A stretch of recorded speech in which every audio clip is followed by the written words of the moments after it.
Hey everybody, I'm Dan Joseph with MRC-TV. Today, we are at the big annual Democratic Executive Committee Conference. I'm going to be asking them a few things about the 2014 elections and what role they think the Affordable Care Act is going to play in those races. Okay, well, a lot of Democrats are worried about 2014. It seems like the Republicans are very confident, largely because of the unpopularity of the Affordable Care Act. If you're a Democratic candidate in one of those swing states, competitive states, would you say you should embrace the Affordable Care Act, or would you run away from it and try to talk about something else? I would never run away from the Affordable Care Act, but it seems to me that the people actually want affordable health care, where the Republicans in Congress do not. The polls show that the American people support all of the programs that the Democrats are supporting, and that the favorability for ObamaCare is growing every day. Absolutely, I think they should run on it. It has been a real positive for people across this country. I think we have a very strong program in the Affordable Care Act. It's been a wonderful benefit for all people who are eligible for this program. One of the things is that there aren't so many bad experiences. If you had a problem with the Affordable Care Act, those kinds of things are unavoidable.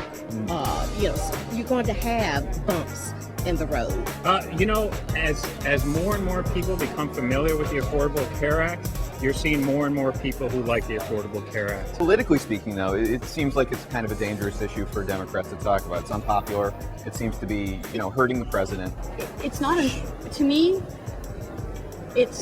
you have to take your medicine at some point. This is medicine. You may not like how it tastes. Mm-hmm. Well, what do we have? About 10,000 people who lost their junk plans? CBS News confirms more than 2 million Americans have been told they cannot renew their current health insurance policies. And there are some horror stories, but a lot of horror stories that are out there are fiction. People are getting notices they no longer can keep their existing plans.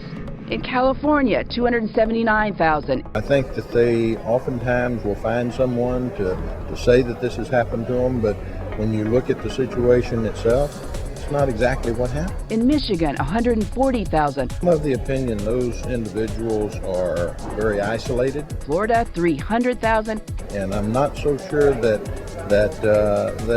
they're factual. Lies distorted by the Republicans to grab headlines. And I'm sorry if you have a temporary glitch, but you will emerge from this with better coverage than you had in the past. There's some plans you just have to say good riddance. Industry experts say about half of the people getting these letters will pay more. Half will pay less thanks to taxpayer subsidies. So you'd be honest and you'd say, I'm sorry you lost your plan. Right, I'm sorry you lost your plan, but 3 other people now have their plan. And if you're a Democrat running in a red state, what do you say to those people? No? Okay, no, it's fine if you don't want to answer.